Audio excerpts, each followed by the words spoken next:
like in the last few years we've lost a lot of close family, and Nana is kind of the passing of an era for us. We sat down last night and we're kind of talking about some stories and what we wanted to cover today, and Mom asked me to speak to you guys today on her behalf. There's two things Mom doesn't like doing: cooking and public speaking. So I'm Matt Pankow. Nana to me, I'll call her Cherie and Nana, probably a little bit of both, her only grandchild. She called me her bonus.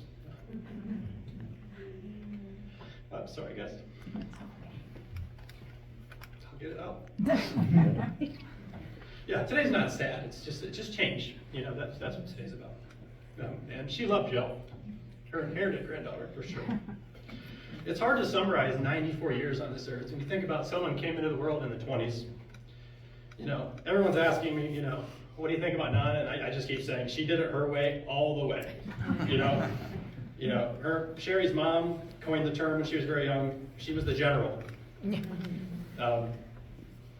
You know, and with that came a lot of Nana-isms and just in a way of approaching life that, I'll call it an engaging manner with its own phrases and mindsets that were very unique to her. You know, where General Patton drove a Wiley's Jeep, Nana drove a Lexus RX with the gold package. Her determination was unsurpassed. When she picked her hill, there was nothing that could stand in her way from taking it. Whether that was a political hill or just the yard, she was on it. You know, that extended to her selection of my grandpa, Bob Overbaugh. She saw him in his sights in Bullitt College, and he was a military guy, and she enlisted him to join her forces. My mom followed shortly after in 1957. My grandpa Bob was an avid pilot, and I think he either used that to get away from her or just to enjoy flying. But they had a great relationship, and I think they enjoyed each other's fun. My grandma, Nana, was a working mom. She helped to greatly expand the International Harvester dealership in town. And if you go out on the east side of town now, you'll see what is now the River Valley Co-op. That was what Grandpa Bob and Nana built. And they worked tirelessly to raise my mom and to run that business at the same time, and I know how challenging that is firsthand. They were so proud of that dealership and what it meant for the town, and they fought for it their entire lives. Speaking of airplanes, Nana actually successfully soloed an airplane out of Kewanee Airport, which is a story I love as a pilot. We actually just dug up her logbook, so it did happen. We have proof. But in her own fashion, as the instructor was sitting on the ground with his handheld radio trying to guide her in, the wind shifted and created a crosswind situation, so her favorable runway was no longer in use. So in Nana fashion, she just diverted to Galesburg and left him standing.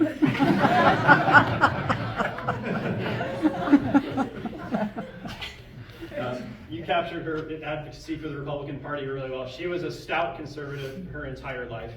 Her time as the first woman county chairman was just remarkable.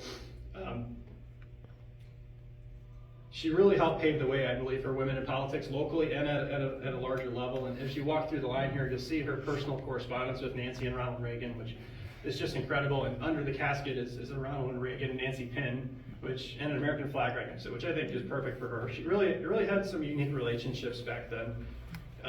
You know, later in life, she wasn't going to as many rallies or as active maybe in the public scene, but boy, if you challenged Trump or any of her guys in any way, you had it coming.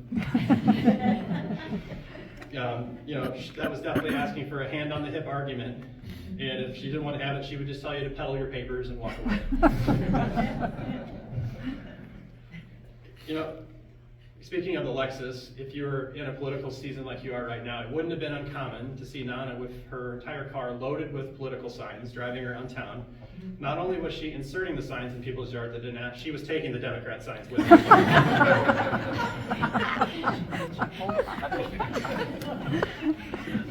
I know. Unfortunately, Nana was widowed early, passed away in the early 90s. I didn't get to know my grandpa Bob very well, but I think I embody a lot of him with my flying. But she kind of took to the Florida life. She would go down there every winter and would always complain and harshly judge the snowbirds, even though she was one. But she really enjoyed the weather. She was very big into water aerobics, and into her late 80s, she would go to the Y or the pools in Florida and do these water aerobic exercises, which I know were a big part of keeping her young. And then she also really enjoyed tormenting the Mexican landscapers down there as well. She kept an impeccable yard home. she expected the same of her neighbors. You know, should you fall behind, you better count on her coming into your yard to tell you that. And if you didn't do it, she'd probably bring the weed whacker herself. So for the neighbors that are here today, I'm sorry, thank you. She meant well.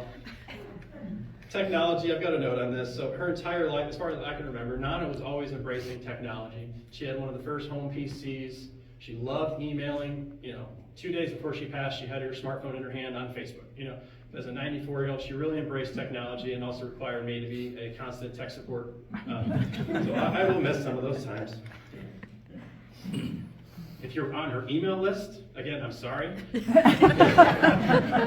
get less emails now, but behind that, and as annoying as that was, you know, what you don't see is behind the scenes, she spent days organizing people's contacts and grouping them, and had forward lists. So every time she get an email, like either the weather or the political thing, she would send it to that proper group, and she really valued that. She maintained that until the day she died. So behind that was I think, a goodness.